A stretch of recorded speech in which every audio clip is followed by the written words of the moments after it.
Good evening guys, ayan. Kain tayo ng ating prunya. Ayan, malibalang guys. Green pa siya. Para siyang yung tawag sa atin, tambis. Ay hindi tambis, kalimutan ko yung pangalan. Yung matarap siya. Tapos may bagoong. Kain tayo. Ayan guys, kain. Ayan. May bagoong.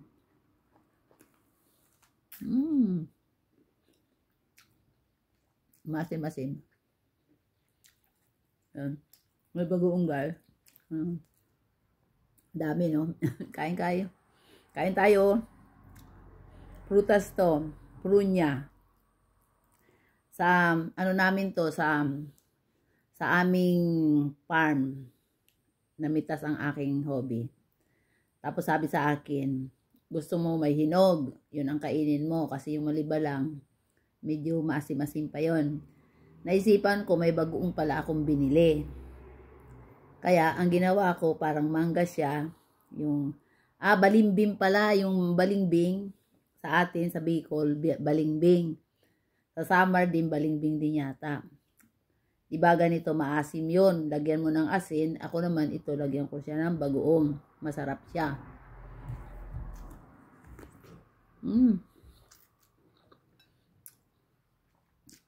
Maasim. Maasim na matamis-tamis. Kain tayo. Guys. May bagoong. Sana wag tayo maalindik siyang bagoong kasi hindi na ako sanay kumain ng bagoong. Nagkakaroon ako ng allergy. Nagkakaroon ako ng allergy ng bagoong.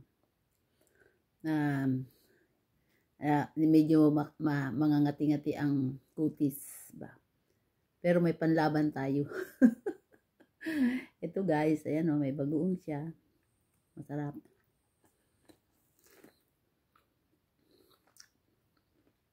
Tapos, meron siyang buto sa gitna. Ingat ka lang, wag mong kagatin kasi mapait.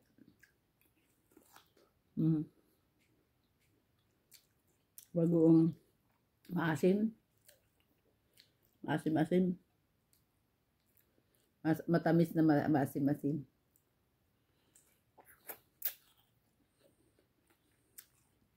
Kain guys. Hindi kaya.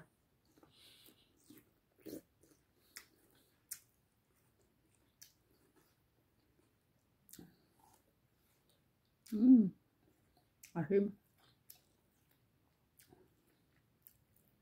Maasim siya guys. Kain kayo. Yan, kain tayo. Bagoong.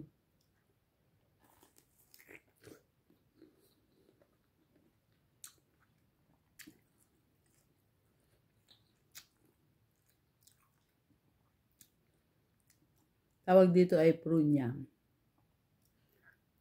Prunya golden prunya tawag dito kasi pag nahinog siya, dilaw siya na malibalang pa. Ibig sabihin, kahit na hinog siya, matigas. Matigas siya, ganito katigas, hindi siya nalambot kasi di quality. Yung prunya naman na malambot, matamis din siya pero maraming tubig. Ito naman para siyang yung balimbing ba? Pag kinain mo, di ba wala naman tubig yun? Parang ganun.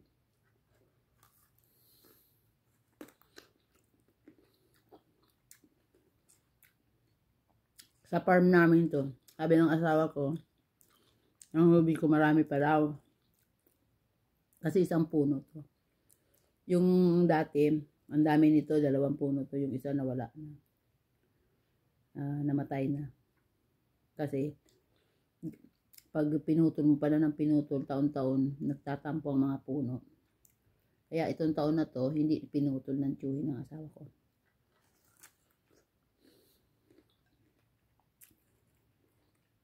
Dito sa amin ngayon, tagbunga ng mga prutas, tapos ng mga yung mga salad, kagaya ng kamatis, tapos mga sitaw, ganun. Lahat ng gulay, di quality, ngayon ay, tag-gulayan na kasi mainit na dito sa amin. Pwede ka na magtanim. Tsaka pag ganitong buwan ng August, tsaka September, July, August, September, yun, mag-harvest ka na. Tapos yung naman, patatas, yung, hindi yung patatas sa atin na, yung patatas dito, potato, yun, sa November, mag-harvest kami. Yun ang harbisan dito, November. Kasi pang taglamig yun pang handa sa taglamig. Kain.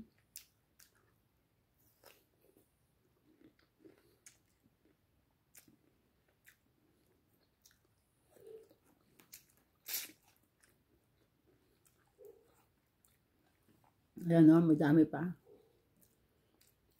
Madami pa siya. Maliba lang. Thank you so much for watching, guys.